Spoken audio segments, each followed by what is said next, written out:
सोनू कुमार शर्मा की कहानी बताती है कि समय बदलते देर नहीं लगती। बुरे दौर का हिम्मत और मेहनत से मुकाबला करे तो मुसीबतें खुद ही दूर चली जाती। सोनू के पिता गंगा प्रसाद आईआईटी में छोटे पद पर काम करते थे। कमाई इतनी ही थी कि किसी तरह अपना और परिवार का पेट भर सके। लेकिन आईआईटी में छात्रों को पढ़ते देख वे अपने सोनू के लिए सपने देखा करते थे। लेकिन उनकी दुनिया आईटीआई तक ही सीमित थी। उन्हें आईआईटी के बारे में पता भी नहीं था। सोनू पढ़ने में होशियार था, लेकिन पटना के जिस सरकारी स्कूल में वो पढ़ता था वहाँ शिक्षक रोज नहीं आते थे। उसके पास सारी किताबें भी नहीं थी, लेकिन आत्मविश्वास भरपूर था।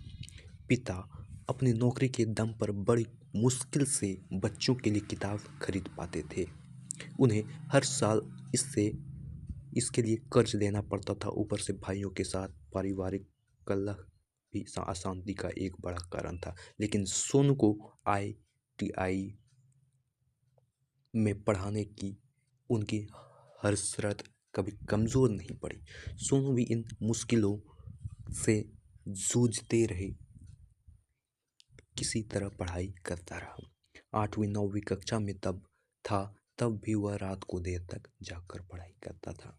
उसकी यह धुन देखकर पिता का मन ही मन खुश होते, लेकिन दिल में कचोट होती थी कि वे बेटे की पढ़ाई की सारी ज़रूरतें पूरी नहीं कर पा रहे थे। वह जब 10वीं कक्षा में आया तो उसने पहली बार आईआईटी का नाम सुना। उसके बाद उसने आईआईटी में ही पढ़ाई करने की ठान ली। किसी तरह 10वीं पास करने के बाद उसने पिता को आईआईटी के बारे में बताया तो उन्होंने पहली बार में ही मना कर दिया। उनके मन में ही आईटीआई बैठा था। फिर आईआईटी की तैयारी और पढ़ाई में होने वाली खर्च की भी उन्हें चिंता थी। लेकिन वे बेटे की जिद के आगे उन्हें घुटने टेकने पड़े। खर्च की व्यवस्था के लिए उन्होंने घर के कई सामान बेच दिए। इसी बीच सोनू को सुपर 30 के बारे में पता चला और एक दिन वह मेरे सामने था। बेहद शर्मिला और संकोची, लेकिन प्रभावित।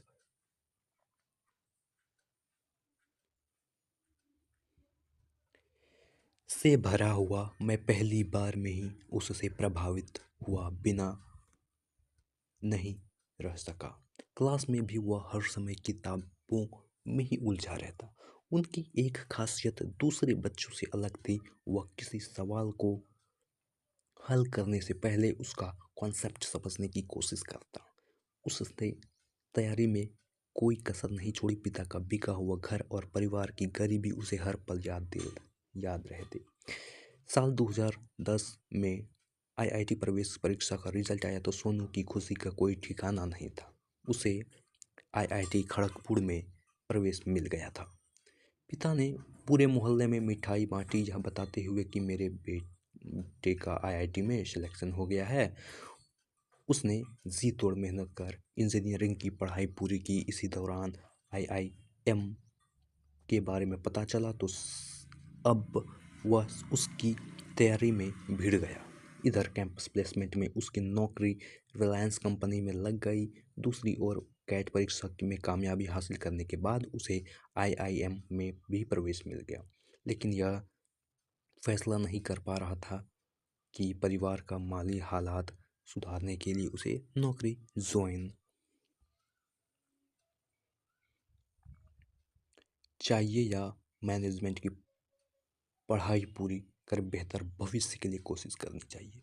उसके पिता अब भी आईआईटी और आईटीआई के बीच फ़र्क ज़्यादा नहीं समझते, लेकिन इसका गुमान उन्हें ज़रूर है कि उनका खराब समय अब खत्म होने वाला है।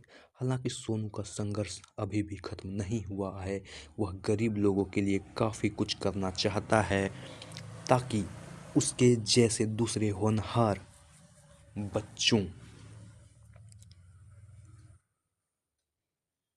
को पढ़ाई के लिए इतना संघर्ष ना करना पड़े।